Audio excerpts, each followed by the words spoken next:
You've tuned into InvisiYouth Chat Sessions, a video podcast series. Our episode starts right now. Here's your host, Dominique Vale. Hello everyone and welcome back to the InvisiYouth Chat Sessions, where you can check in for your dose of stigma-breaking, humor-filling, motivation-loving life hacks and empowering tips for all of the medically adultish people in your life. I'm Dominique Vale, founder of InvisiYouth and the host of InvisiYouth Chat Sessions, and today is Season 7, Episode 111, and I cannot wait to get into this episode because, you guys, I'm going to be talking about adaptive sports. You guys know it's one of my favorite things. I'm not going to lie, I'm a spectator of them. I'll watch some Premier League, I'll watch some NHL, but I also do watch a bunch of adaptive sports. You know I will fangirl probably a few times during the episode, so panic, don't do that. So I love when we get to bring athletes on from this space, and today we have an incredible episode for you. We are going to have Toyota USA para-snowboard team member, two-time world champion, six-time world champion medalist, and 2022 Paralympian Zach Miller on with us.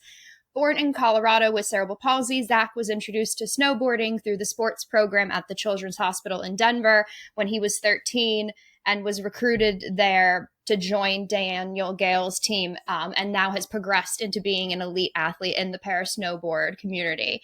Zach has moved through the international rankings in para-snowboarding. I named some of those titles: 2 world championship titles, 6 world championship medals, and then in the 2022 Beijing Games for USA Paralympic team, Zach was among one of the para-snowboarders. In 2023, he was awarded the Best Athlete with a Disability Award at the ESPYS, and in this past 2024-2025 season, Zach's won the bronze medal as well in slalom. So off the snow and on the snow, Zach does incredible things. He is really helping bring competitive skills and paying it forward for the next generation coming up and now getting to snowboard alongside him. He is a coach for adaptive action sports, teaching new development athletes to snowboard and start racing, helping it bring that, like I said, that new group of para-snowboarders that he's still reaching his own goals while helping others get to chase theirs. So I am super thrilled. We get to talk to Zach now, especially because 2026, we have those Milano Cortina games coming up. So I get to get him on before the craziness of all of that training and stuff will happen. So Zach, welcome to the show. Thank you so much for the introduction, and also stoked to be on episode 111. That's a nice, satisfying number. So yeah, thanks for having me. I know. I felt good when I said that too. I was like, oh, that'll just be nice to type out repetitively for me. So I like that. Sweet.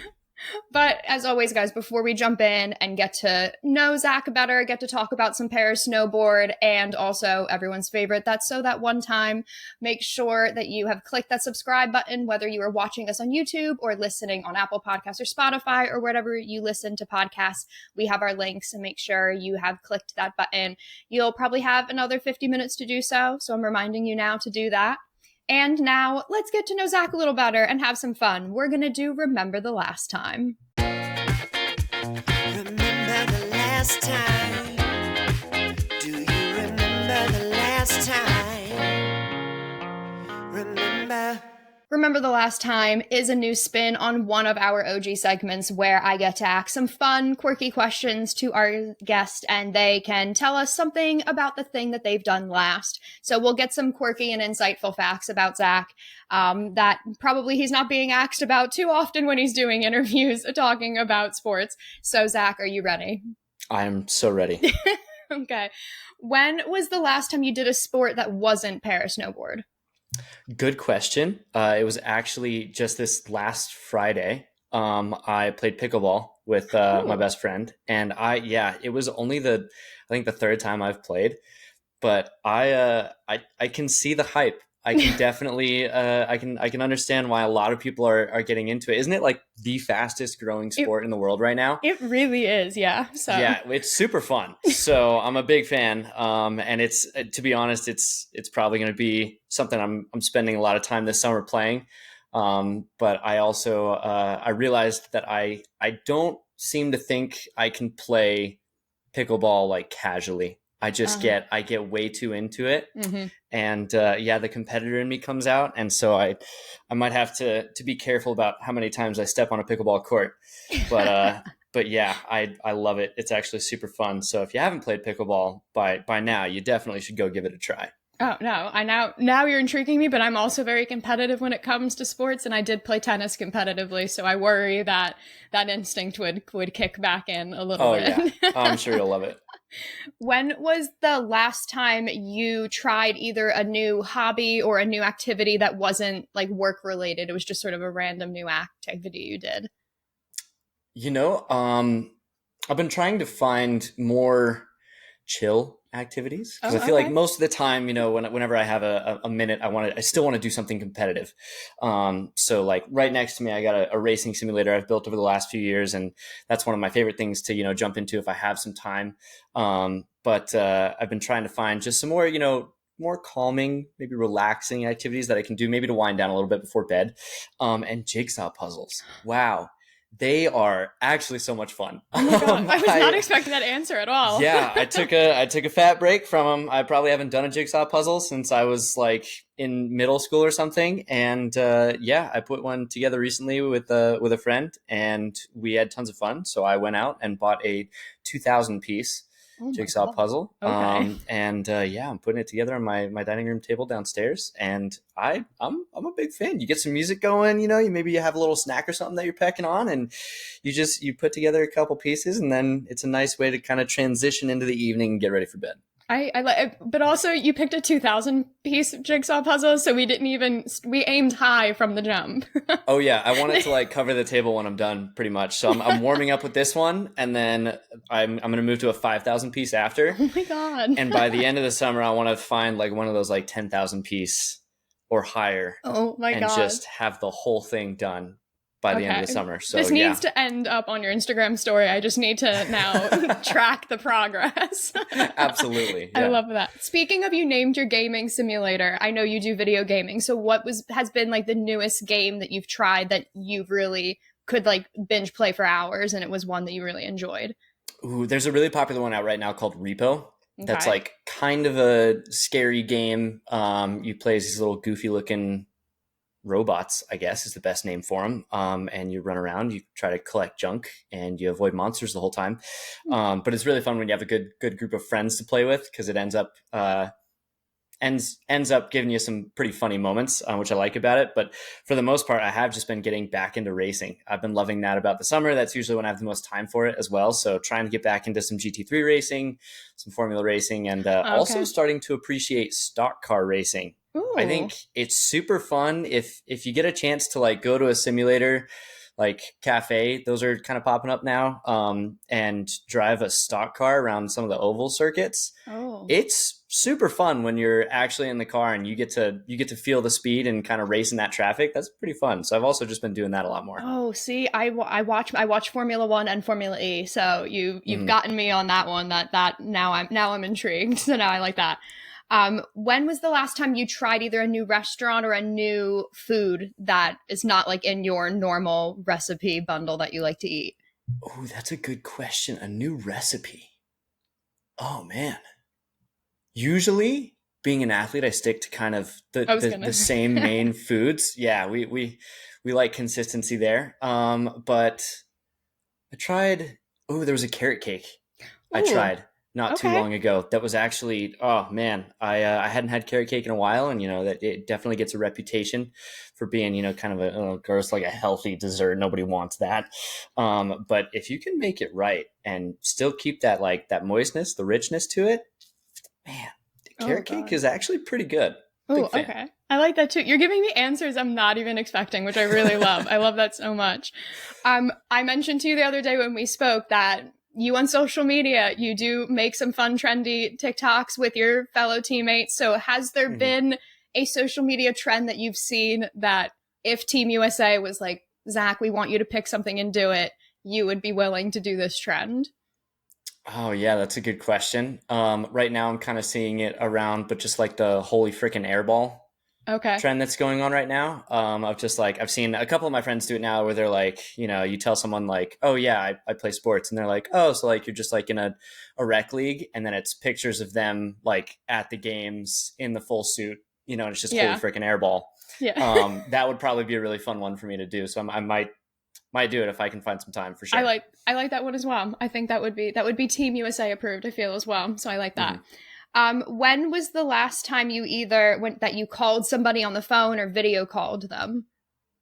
Ooh, so I actually just got off the phone before this with my dietitian. Okay. Yeah, so we were meeting up again because I am trying to kind of improve my consistency in hydration and nutrition. So spending a lot more time in the kitchen this summer, and also trying to create some better habits around hydration. He says, grabbing his Hydro Flask. If you're watching on YouTube. Yeah. So definitely trying to, because man, I think I'm sure if you take a second to think about it, most people go about their day dehydrated. I mean, a vast majority of the population, if you were to test them right now, they would be dehydrated to actually severely dehydrated. Most of us are not drinking enough water. This is your reminder right now. If you have water somewhere around you, take a sip, because I'm sure you need it. And especially at, the elite performance level, wow, you got to drink so much water, to the point to where like sometimes it starts to like upset me, because then you're peeing so much and it's just like, oh, it's too much. But yeah, was just on the phone with her, and we're basically trying to set up some really good habits while we have the time in the summer. I haven't gotten too busy yet, and the core parts of training haven't picked up fully. I'm still kind of working on building, some good foundations. And then over the next couple months, that's when it'll start to get really intense. So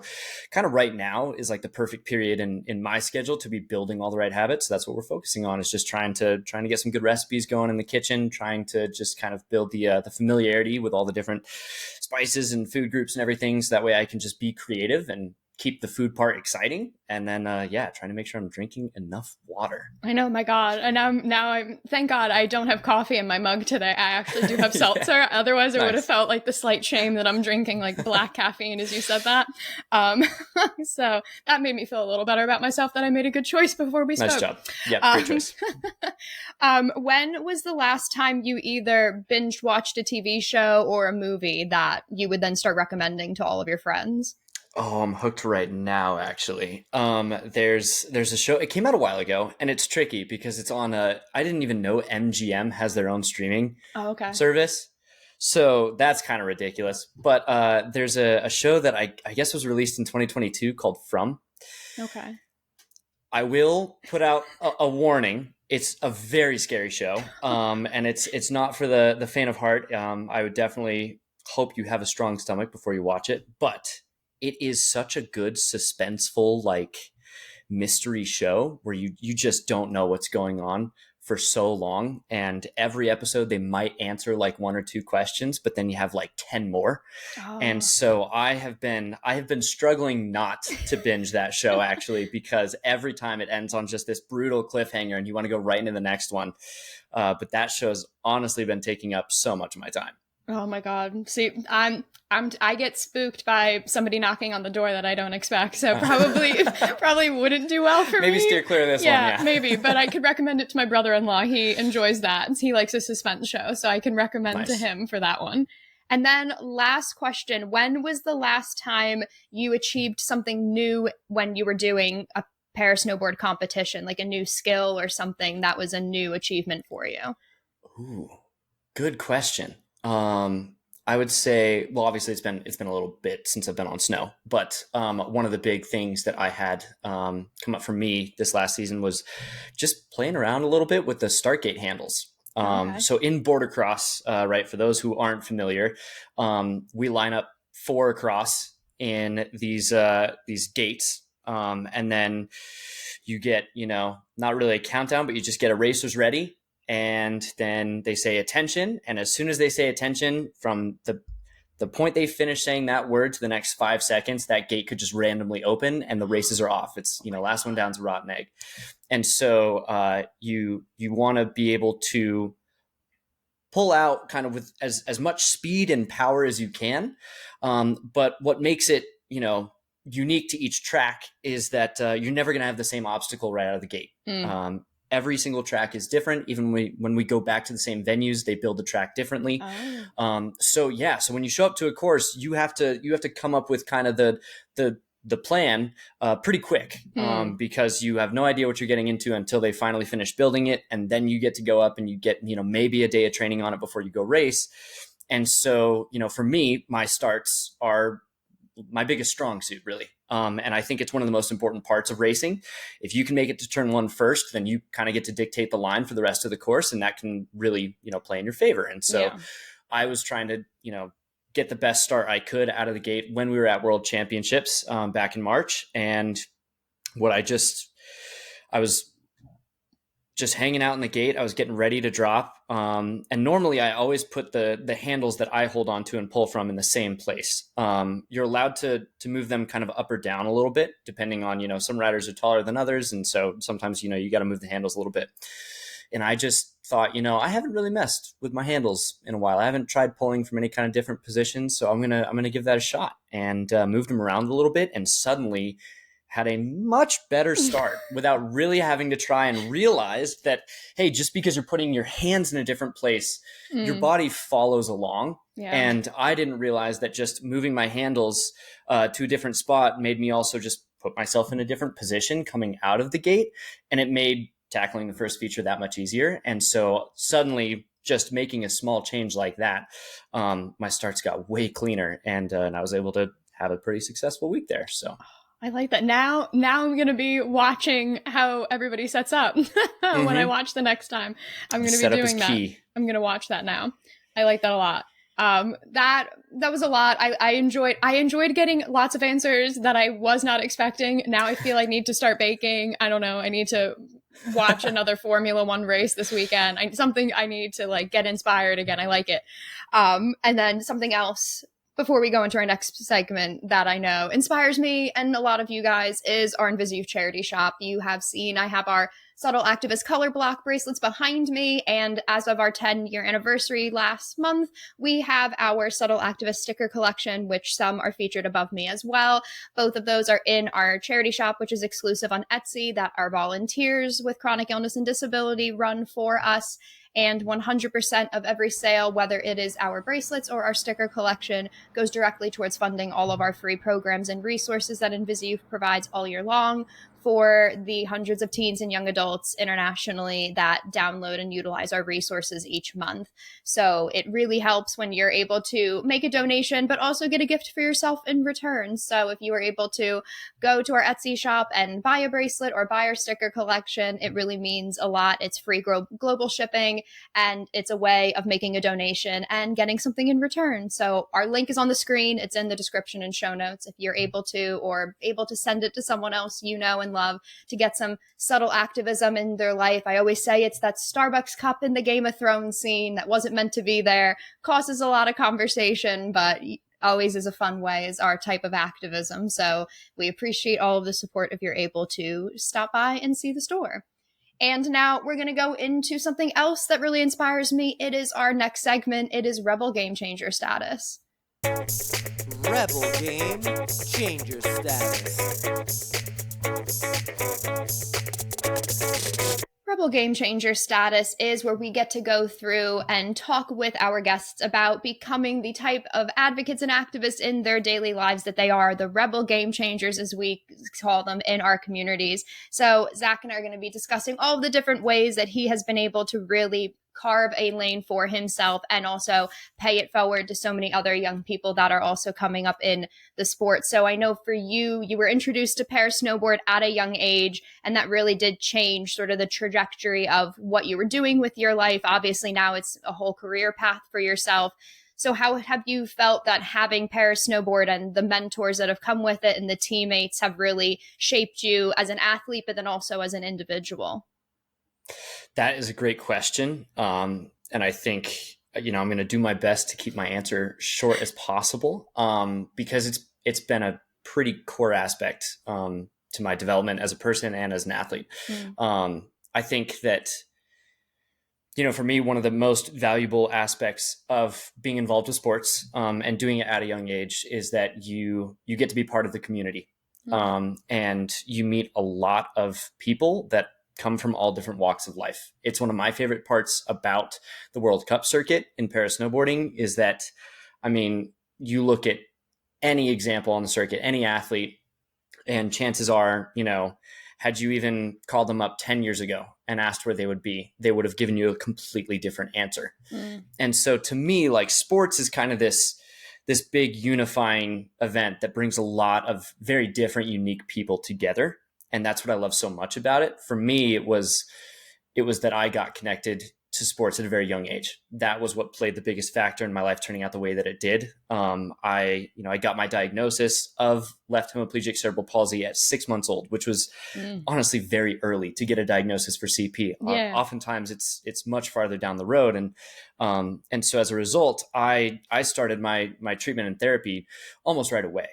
So all of my earliest years were spent as a regular patient at Children's Hospital in Denver. And, as I started to grow up, I have an older brother. His name is Josh. He's almost 3 years older than I am. And he was just like such a gifted athlete all throughout our childhood. And so anytime that we were together, he would just challenge me to something. We'd go into the backyard and play soccer, or we'd go, out to the driveway and play basketball for a little bit. And I think he was one of the biggest reasons why I became so competitive. But then I took that to school, and I was doing my best to just keep up with my classmates. I wanted to be, picked first in PE. I wanted to be on the winning team. I probably wanted to win in just those regular school games more than any of the other kids that were there. And so when I would go to the hospital then, because I was, still doing my treatment, especially all through, those developmental years when you're going through growth spurts, my body was really struggling. Things were getting complicated because that's one of the things about CP. You have that big disconnect between your brain and your muscles. And so growing gets pretty tricky pretty quick. And so I would go in for, my therapy, and, I'd be sitting on the exam table, and my doctors would be like, all right, let's push against my hand and pull. And I would just be like gripping the exam table, giving it everything. Like I was showing up to the Olympics. Like it was do or die.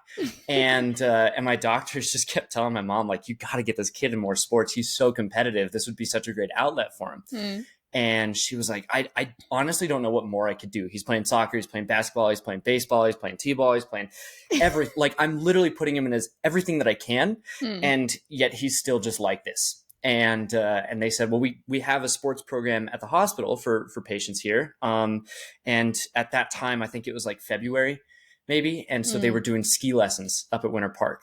And that was how I discovered that whole world of winter sports.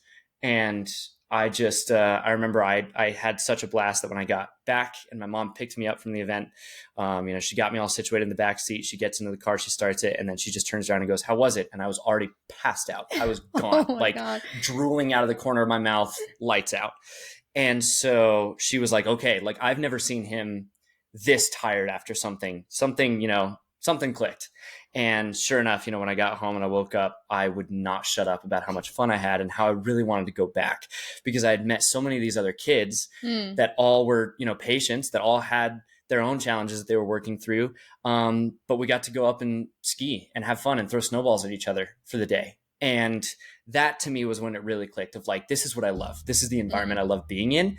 And it was just so encouraging. I mean, every time you go out and do some kind of physical activity, you get like the physical high from, getting your body moving, because that's always good for you.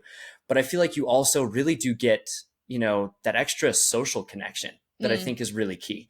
And so then, from there, I then discovered snowboarding shortly after. And I started to get involved with teams because I wanted to race. I wanted to go as fast as I could. And there was, opportunities to do that. So then I was trying to learn how to snowboard better. And that got me connected with people who knew about the Paralympics and knew that, snowboarding was going to be added into the Paralympics. And it just kind of created this like domino effect of me meeting all of these different people who saw my competitive spirit, who saw my drive, who saw my desire to like be an athlete, and just continued to try and chip in to give me opportunities, to get me connected with other people who could teach me how to snowboard better. And so I feel like when you can get started in sports at a young age, or even if you're older now, there's no reason to, not to start now. Yeah. I feel like that's the biggest thing is you get access to that community, and that can create just like millions of different opportunities. Yeah, I like how you said that too, because you were on team sports prior, but then to go into one that had people like yourself of all different types of whatever their different illness or disabilities were going into the same sport, it was a different type of community than just being on a team sport. And you still enjoyed team sport anyway, so it felt natural to kind of shift to that, but then to have that camaraderie within community that they can understand like a spontaneous difference in your health or what you need. There's that instant sort of unspoken connection to people that I think I didn't meet anyone with a chronic illness until I launched my charity. And that was 8 years after I was diagnosed. So it was a very alone experience with my friends who had no health issues, trying to just empathize. And then once I had the charity and was starting to meet people, it was like, oh, I don't have to explain myself all the time or spend 10 minutes talking about a diagnosis. This is what everyone's talking about. So, and I was at that point, I was 22. So it was such a different experience. So I always, like you said, that encouragement of finding, and that comes through sports so naturally, but finding those communities really can just improve that part of your own personal growth, and then also just instill a lot of that, like you said, using that competitive nature in a different way. Yeah, exactly. Yeah, and I like you said that too, because kind of even going off of that, I wanted to touch on with something that you do with being a parasnowboarder and then also coaching, is that you're developing a lot of these new athletes and getting them started in racing. So for you, how has you having personal experience in the sport and presently being in the sport shaped the way that you like to coach or talk with the younger kids coming in that are just new and trying it? Yeah, another great question. For me, when I look back on my career and how I got connected in snowboarding and how I was developed in snowboarding to get to the elite level, the common theme is just that I had really good coaches. I had people who saw my potential and believed in me and were willing to give me a shot. And to me, that, had I not had those kinds of coaches, those supporters, right, that were really just trying to not get me to improve in snowboarding just by itself, but also to understand that like being an athlete doesn't just mean that you're good at snowboarding. It means that you have to represent yourself well. It means that you have to build yourself a brand. It means that you have to, you might have to do some public speaking. You have to do media opportunities. Like there's a lot of different facets to it. Yeah. And I had people who did a really good job of walking me through kind of what that would look like and how I could excel in it. And so to me, one of the biggest things that I'm trying to focus on now at this kind of stage in my life and career is how can I turn around and kind of be that person for someone else? How can I kind of give back to this next generation of athletes that are already coming up, that are 8, 9, 10 years old. And just like I was, at that age, super competitive. They just need somewhere to put that energy and need something to improve on. And I can step in and be like, here's how you can make all those like really good decisions without it getting too boring, without it burning you out, without it making you, feel like this is, a job and it's taking away from things. Like, here's how you can have fun and make memories, but here's how you can also just like improve. And so to me, it's cool seeing the other side of that coin, right? Because then you get the added perspective of what being a coach is. And so, I've been kind of going back to some of my other development coaches and just texting them, apologizing, just being like, oh man, I'm so sorry. I was not the easiest kid to work with. And I just want to say thank you for, sticking with it. And so to me, that's just cool to now kind of see myself in these younger athletes coming up and be like, yeah, here's what I did that worked really well for me. And here's some things that, I can tell you, to try to steer clear of and can just see them start to develop and build their own career. And I think that's so special. Yeah, I would imagine because you having that personal connection to the sport really for them emulates it to them so well that they really can look to you as someone who's not just understands sort of the kinetics of you do this and that and how to be a good athlete, but you understand that whole process of going into this competitively and what it would mean and for how you can mirror that and understand your body super well with the sport. For them, even, it really probably is a nice motivator that they have someone that they can relate to easily. And even for you, probably, do you get like different motivation or inspiration from them that they haven't done all of sort of the competitions and there's highs and lows in it, and that can sort of add different armor, or some people not like jaded, but in a way the initial sparkle of going to something new when you're a kid can sometimes evolve as you do it professionally. So do you feel that some of that gets to come back to you a little, going to look at with these kids in a new way, of that it's the first time for them and it's so new for them that it kind of sparks different feelings for you when you're out of the coaching role and back for yourself being on the slopes or doing that, and like, oh wow, it inspires something differently for you? Yeah, absolutely. And that really is a fantastic question, because I think it hits on a really important note. Something that makes my kind of coaching experience unique is that being a currently competing athlete, all I really have to do is just tell them stories about how I ended up where I am. And then the kids end up taking, their own takeaways from the story. And oftentimes when I just ask them, like, so what are you going to do? Or, what did you hear in that story? Does any of that help? Oftentimes what they'll turn around and say back to me are just these details that I never really thought too much about, that to them is like their main takeaway. Right. Oh, wow. And so sometimes, when I tell them a story about how I got to the elite level and how I spent, so many years on a development team, working my way up to, being on Team USA, and then, being on the World Cup circuit for so long and chasing after, some of the top performers, and then finally getting to be one of them, I just think about like that kind of overarching process. And yet just in some of those stories, kids will lock on to these little, small little decisions that I made where they're like, oh, so that's where you won the race. And I'm like, oh, well, yeah, actually that's a good point. And they're like, oh yeah, like because you did this, or because because you were skateboarding in the summer, like I've been skateboarding, out with my friends, and like I just realized that it made me so much more aggressive on my front foot, and so it would make sense why you were way more aggressive on your front foot on snow. And I was like, how did like this kid catch this little, technique in there? And so they're like, yeah, so now I'm going to go to the skate park a whole lot more because that's something I could do to be better. And so it's moments like that where then I get back to snow. And like you said, now I just like have this almost like newfound appreciation for it. Cause it's like, man, like I really do get to do something cool for a living. Right. Yeah. That's something that I'm always really happy about, is that like my office is the mountains. It's where a lot of people go for fun.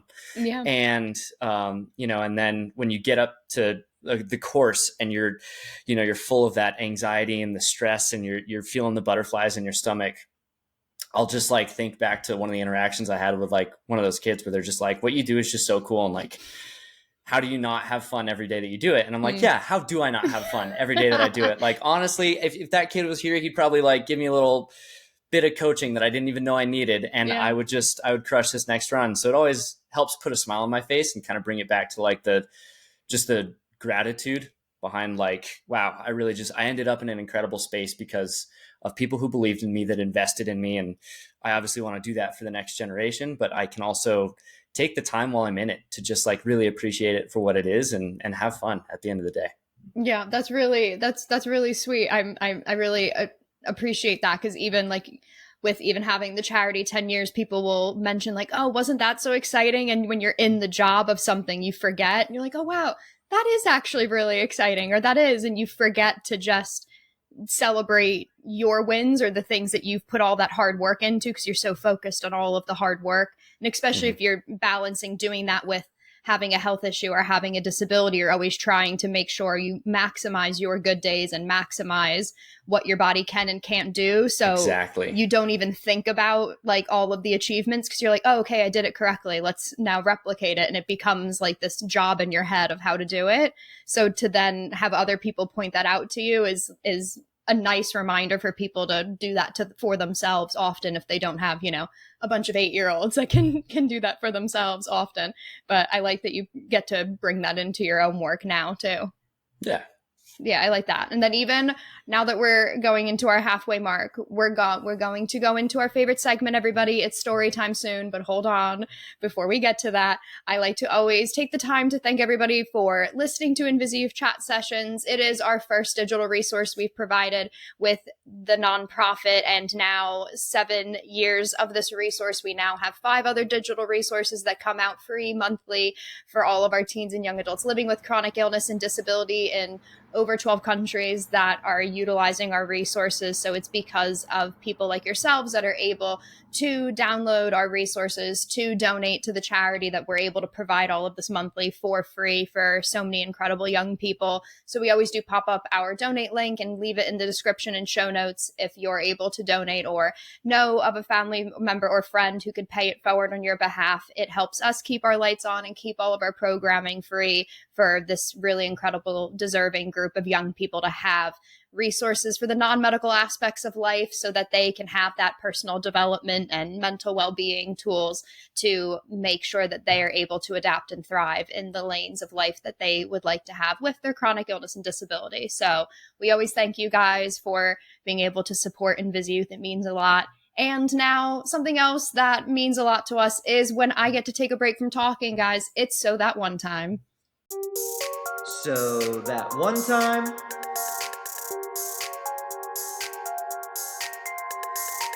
You all know that So That One Time is when I get to sit back, have a nice drink and relax and let our guest have the mic and the floor to tell a life story of their choice. So Zach, the mic is yours and you can tell us a story.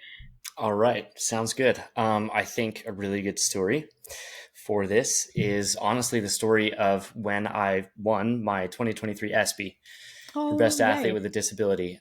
Because to me, right, one of the things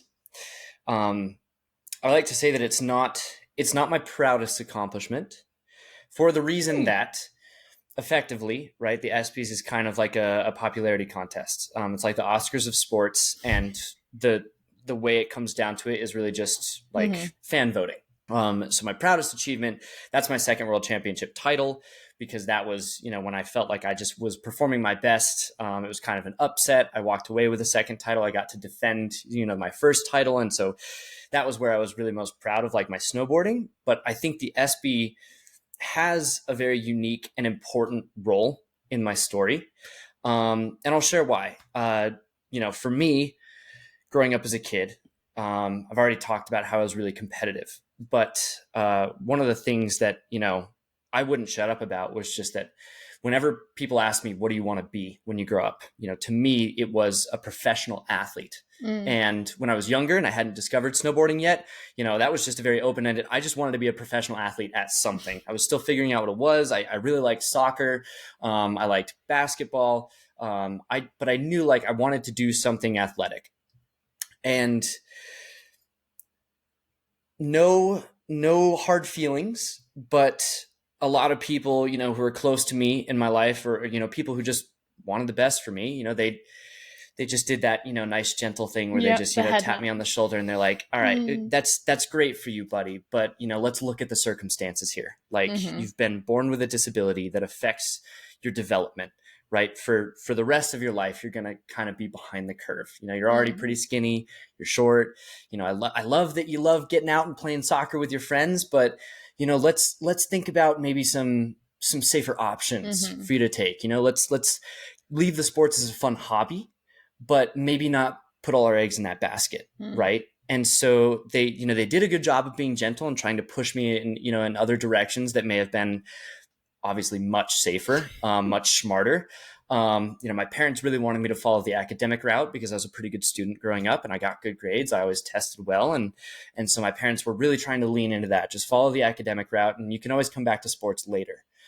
But for me, that was what I saw when I looked in the mirror. I may have seen, a kid with a disability staring back at me, but what I saw beneath all that was a competitor. I saw this kid who wanted nothing more than to just go out and do his best and win. And so as I started to get older and started to become more invested in sports and started to have more sport opportunities, I just continued to lean into those. And it kind of started to create this tension, right? Where people were like, hey, we understand that you really want to do sports, but again, like, you kind of got to play to your strengths here. And then I discovered snowboarding and I fell in love with the sport and I wanted to do it all the time so much. And I started to really put my heart and soul into training. I started asking all the questions. What can I be doing better? How can I be getting faster? And I asked anybody, right? I didn't reach out to just one or two coaches. I was making plans A through Z, double A through double Z. I wanted to do everything I could to set myself up for success because I really wanted to make this happen. I felt that I had it in me to be a competitor. I just needed to find out how I was going to get it done. Yeah. And even when I started to create a bit of a name for myself on the circuit, and I started to get, World Cup podiums, and I started to be somewhat successful, even after I made the US team, there was still this lingering kind of just like voice in the back of my head that was like, are you sure that what you're doing with your life is the right choice? And it kind of came to a peak in 2022 when I made the Paralympic team. I went off to Beijing and I got to represent the US on the world stage. That was one of my biggest goals in my career. It was this huge success for me. And I went there and, oh man, it was one of the worst weeks of my entire career. Leading right up to it, I had won my first world championship title. The following week, we went to our last World Cup of the season before the games in Sweden. I pulled out on course for a training lap and just standing up, just going from like a nice crouched athletic position to standing up to generate some speed. I suddenly had the worst back pain I'd ever had in my entire life. Ugh. Long story short, I fly home super early and I find out that I'm not going to be walking for like the next 2 weeks. I had burst, basically just destroyed 2 discs in my spine. And there wasn't many options as far as like just waiting for my body to recover from this. And, the doctors wanted to fuse the vertebrae together, and that would have made like touching my toes basically impossible and would have killed my snowboard career. And so I was just looking for like, how am I going to get back to snow? And then I get an email saying, congratulations, you've been nominated for the Paralympic team. Do you accept? And it had just taken me like 45 minutes to go pee. I couldn't tie my own shoes. I was laying in bed in pain. And then I read that email. Yeah. And like, that's supposed to be a happy moment, right? And instead I'm like, shoot, I have no idea what I'm going to do. So I ended up making some plans. Long story short to that, I got an epidural. I made it to the games. I competed, but I did not do well. And when I came back from that competition, I felt so dejected of like, I may have messed up. I may have actually chosen the wrong sport. I'm a smaller guy. I'm competing against dudes who weigh like 220 pounds, right? That generate all this extra speed on the mountain. And sometimes when they build courses that don't have that many features in them, I'm just not going to be able to compete. And I legitimately questioned whether or not like I'd really messed up. Yeah. And then the next year, I have a very successful season. I get several World Cup podiums. I win 3 medals at World Championships. And right, it's this great season. I'm back on my horse. I'm feeling good, but there's still like I have 3 more years to go until I have this chance again. Yeah. And I know it's just going to take so much from me. Yeah. And I was on my way to work. I was bartending at the time. And I get notified that the US ski team has tagged me in a story on Instagram. And I thought that was weird because normally the US snowboard team is the one supposed to be posting me. So I pulled over and I looked and I was tagged in a story with Michaela Schifrin, which also piqued my interest. Why am I in the same sentence as Michaela Schifrin right now? And so I looked at the story and it was congratulating both me and Michaela on being nominated for 2023 ESPYS. Oh my God. I had no idea what to do. I was just staring at my phone in disbelief. I almost missed clocking in for my shift because I still had to get to work. So I had to like put my phone down, focus, get to work, don't lose your job. And when I got off that night, I went home and I just pulled up the article that had all the nominees. And I started reading down the list and like, yeah, you have like Michaela Schifrin, you have Iga Swiatek, you have Max Verstappen, you have like LeBron James, like you have Lionel Messi. And then in that list, Zach Miller. And for me to like see my name alongside some of these legends in sports, right, that I've always watched on TV, I've always looked up to, I've always followed them. I just remember being like, what is happening? And suddenly then like all the phone interviews started coming in and people were asking me, my thought, hey, what does it mean to you to be nominated for an ESPY? And I was just kind of throwing out answers that I thought sounded good. But like to me in my mind, I couldn't wrap my head around it. Yeah. And the call comes to organize my flight. I fly there, I get to the event, and I'm just surrounded by some of the world's best athletes. Yeah. And it was just such an overwhelming experience of like, I'm here because I was invited. I didn't buy a ticket to this event. Right. And I remember the morning of the show, we still hadn't found out who won because the voting goes all the way up until like you're on the red carpet and then you walk into the event, they sit you down and then they start announcing the winners. And so, I'm getting into these vans to go to the Hollywood Boulevard, walk the red carpet. I'm walking past like celebrities on the red carpet, and then we get into the big room where everybody is. And, Lil Wayne comes out on stage and starts rapping, does like a full concert. And then they have the host come out and he introduces the ESPYs and he, officially starts it. And they start, giving out all these awards. And it was just so overwhelming. It was this wild roller coaster. I wasn't like really fully paying attention. And we get to kind of the end of the night. The show's starting to come to a close. And the guy just gets on the microphone and he goes, we have one more ESPY to give away. It's to the best athlete with a disability. And I'd completely forgot that was why I was there. You were like, oh, wait, me. I was like, oh, shoot, this might be me. Yeah. I got to lock in. And he goes, this one goes out to a kid from Colorado. He's a snowboarder here with us today. Give it up for Zach Miller. And he walks out to me, hands me the ESPY, and he just says, do you want to say just a couple short words? Right. And I just grab the microphone and I turn to this auditorium of like the world's best athletes. And I was just like, it just means so much to be here. Thanks to everyone who voted. And yeah, like this means the world to me. Thank you so much. And just gave it back. That was it. And then the after party started and we walk over there and I'm still wrapping my head around the fact that I just won an ESPY. And I thought it was funny because like that morning I was rubbing elbows with all these different athletes and I knew a lot of them. So I was asking them for pictures, when I sat down for breakfast, my mom didn't even know. She just like sat at a table that had a couple open seats. And when I went to join her, I realized that she was sitting across from Aiden Hill, the goaltender for the Vegas Golden Knights, who had just won a Stanley Cup. Oh my God, stop. And so I went like full fangirl mode and was like, do you know who you're eating breakfast with right now, Mom? And he's like, hi, how's it going? I'm Aiden. And I was like, hi, I know. Nice to meet you. I'm Zach. Yeah, I know exactly who you are. Congratulations on the season. Man, I can't even imagine like what that was like winning the cup and blah, blah, blah.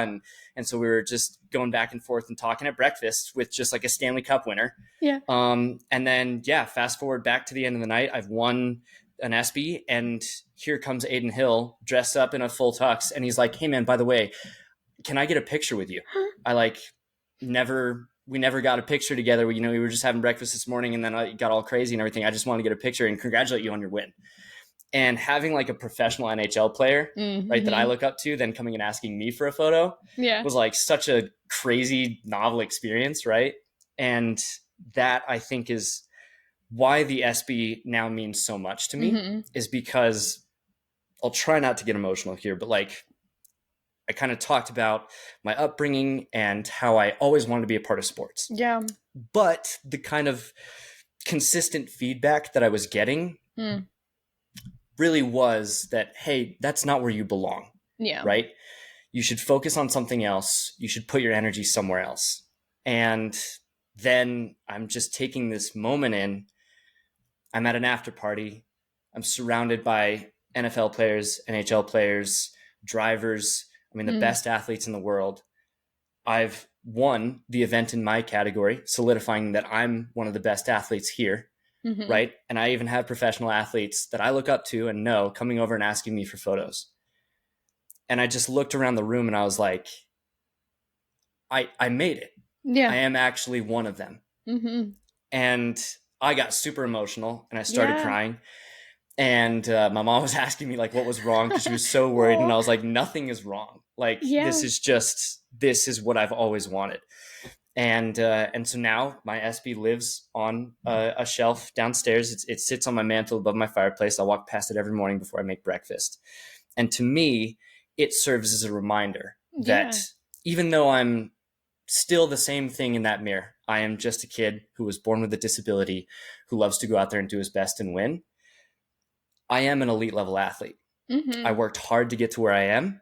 I earned my place among some of the world's best. And this is where I belong. Mm-hmm. And so to me, like that is that one time that I really got to reflect back on my career and recognize it for what it is. Oh my God, I love that. See, all of your stories have different reasons. I thought you were going to be like, oh, it was so cool and da-da-da.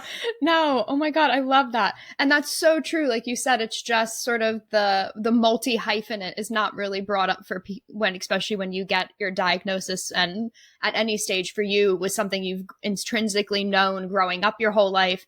I was 16 when I got injured and my health shifted to having chronic illness. So there's sort of this before and after thought to myself, but you then forget that there's hyphenates too, that's part of you and not all of it. And it doesn't have to it's just part of the whole definition for it.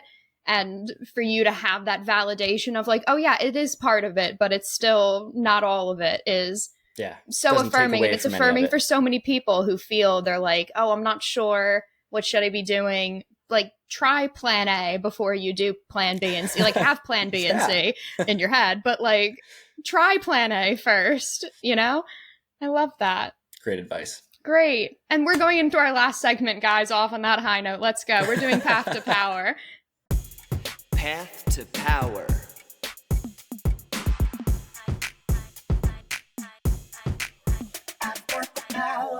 Path to Power, guys. We're going to be honing in on all of those. We know there's so many benefits to sport. Zach's been talking about loads of them. So we're going to be going back into that and how you get that path to power. So I wanted to have some fun questions about the sport for you. So what was probably when you started snowboard, or even now in your career, one thing doing it that was either surprising to you when you learned how to do the sport that you were like, oh, it was like a confusing or a new thing to learn how to do when you were learning it? I mean, for me, in the early stages of my snowboarding, when I was still learning, it was just turning, because I got on the snowboard for the first time and I just wanted to go as fast as I could. Yeah. And the best way to do that is to just go straight. But then, unfortunately, what happens when you go straight for long enough is you start to pick up speed. You start to pick up a lot of speed, and you got to turn to be able to control that. I decided to skip that step and just made it future Zach's problem. So yeah, for a lot of my early snowboard days, it was standing up, traveling in a straight line, and then crashing, and then just repeating the process over and over again. The whole time with a smile on my face, mind you. I was not mad about it. I was having a great time, but it was, like I said, it was one of those coaches who stepped in and was like, hey, let's teach you how to turn, because it'll actually make you a better snowboarder. And then you can go even faster once you learn how to control the speed.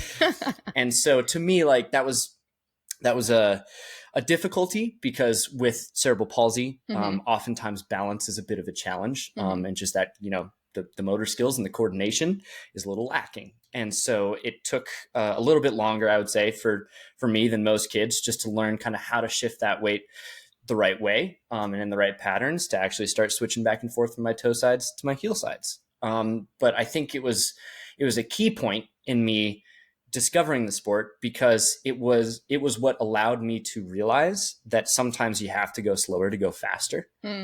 And I think that was one of those little light switch moments where it's oh, sometimes slowing down a little bit, taking a step back and trying to build different skills can make you better at the things that you already love. And just sometimes, just slowing things down a little bit can make the whole process run a little bit more smoothly, which means you can do it better and faster next time. Oh, I like that. I like that answer. And then fun questions, but if you had to, you might have designed your own snowboard, but if you could add something onto it design-wise going into Italy next year, would you be like, oh, I would want to make it look this way or that way? I think, flames down the side always give you an extra 50 horsepower, right? So you're just going to say, put wheels. I like it. I like that a lot.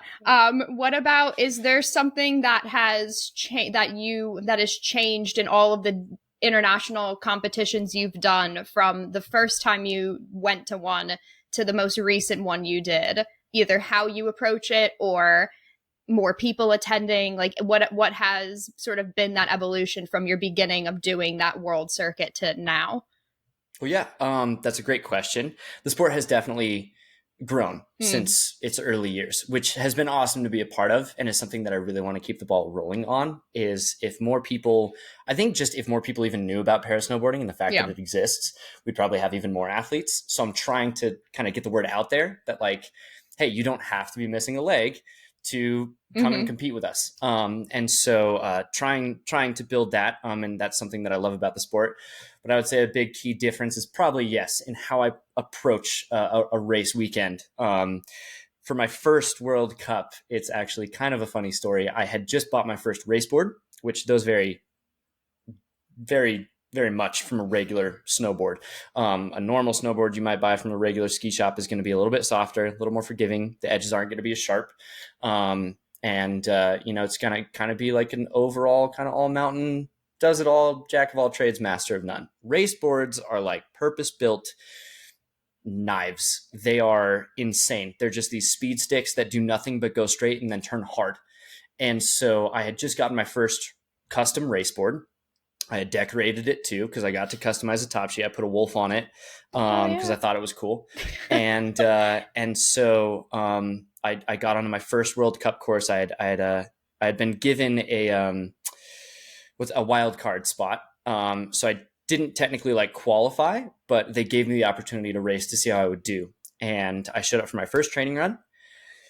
I pulled hard onto course. I felt like I was doing really good. I was coming up to, one of the final jumps where you're carrying a decent bit of speed, and it's kind of like a road gap. You kind of jumped like a cat track. And I jumped, I landed, I was carrying all this extra speed into the last like little jump before the finish line. But I hadn't properly built the skills yet to ride one of those race boards really well. And so I kind of slightly tilted it onto its edge and onto my toes. And if you do that with one of those boards, the second that you do that, that edge will just dig in, hook up, and the board will take a hard turn. That's what they're designed to do. I wasn't ready for it because I was 13 years old. And I took a very wild ride. I took a hard right off a jump. I was supposed to go straight. I caught one of the flags and I did a backflip straight to the back of my head. Oh, and God. The next thing I remember was like waking up in bed a week later. I wasn't unconscious for that long, but just like I had really rung my bell. I got a traumatic brain injury. I forgot who my older brother was. I forgot I had a dog. And obviously missed out on the rest of the season. Yeah. But to me, like when I showed up to that first World Cup, right, I was so eager to prove myself. I was so eager to like show up and prove to everybody that like I belonged here. I was going to do well. I was going to be this kid who you were going to have to look out for. And I got humbled pretty quick. Nowadays, right, I show up and you kind of got to trust the process. You got to build a methodical approach. And, look at the course for what it is, break it down, take it slow. Like we always say, slow is smooth, smooth is fast. And that's just how you get to that level is you gotta slow things down every once in a while, not get too excited. Just kind of play to the strengths, take it easy, build a plan, execute. I like that. And final question, if you were talking to yourself in March before Milano Cortina, what would be one thing you would want to say to yourself before you're getting onto that snow? Don't forget to smile. Don't forget to smile, because it's so easy to forget to smile, right? Yeah. When we're really when we get to that opportunity that we've been working so hard for, and you know how much work has gone into it, it's so easy to just get all wrapped up, right, with this new opportunity and want to do your best and want to put your best foot forward and be on TV and make your parents proud and all that. Those are shared experiences. Just don't forget to smile. Like you made it this far, and you can be happy about that. But like the biggest thing that I want to try and warn myself about that future Zach is just like, it's supposed to be fun at the end of the day. You gotta enjoy what you do with your time. And like, I know you want to do well. I know you want to perform. That's obviously the goal. That's why I'm putting the work in now and drinking all my water. But don't forget to have fun. You just, keep the smiles going, have a good time. Because no matter what, if you have a good time, you can look back on it. And that's what I say is if you can have fun and do your best, then it's a good day. The results don't really matter. Those will come with the time and skills and everything, and you won't get all of them. I'll say that much. But if you can learn how to have fun the whole time and just do your best, put your best foot out there and know that you leave it all out there, then you're doing a good job.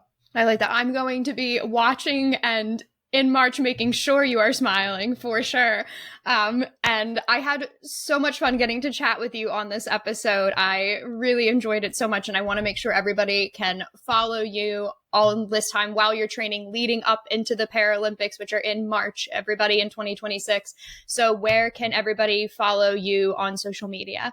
My Instagram is going to be the best place to stay up to date on that. I'm the Mountain Miller on Instagram. And yeah, that's where I'll be putting all the fun stories, doing some behind the scenes. I'm sure I'll be doing some takeovers too leading up to the event. So yeah, Instagram is probably the best way to follow along. Yes, and we will have Zach listed in the description and show notes so you guys can follow along and give him a follow. And as always, you can find InvisiYouth on Instagram, Twitter, Facebook, and YouTube at InvisiYouth, and the podcast on Apple Podcasts and Spotify. Make sure you hit the subscribe, write a nice review if you want, give 5 stars, the thumbs up, the whole thing. All of that definitely helps us so much.